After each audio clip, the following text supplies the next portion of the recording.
Hello, Paul here from EMD Automotive Caringbah, Sydney. I've got a Porsche 991 Turbo Mark 1 on this hoist here. So what we've done, we took the wheels off.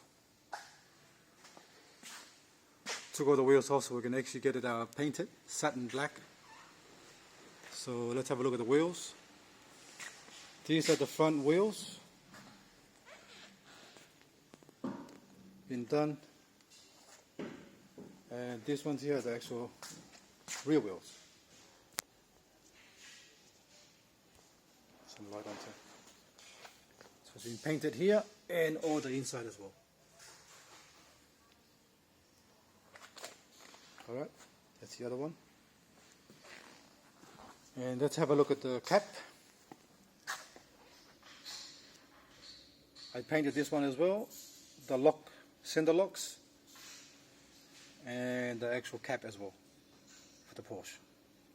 They look better that way because otherwise this part, the center lock will look old and the rim will look brand new. It doesn't look right. So don't worry, you can still see the locking.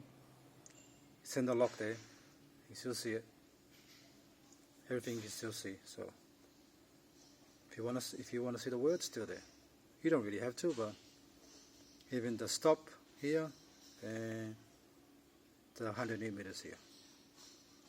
Okay. If you want any of your rims to be painted, contact us at EMD Automotive 8544 3344, and we'll get the wheels. Doesn't matter if you got marks on it or curb damage. We can still actually repair it and paint it to whatever color you want. Alright, thanks for watching and please subscribe.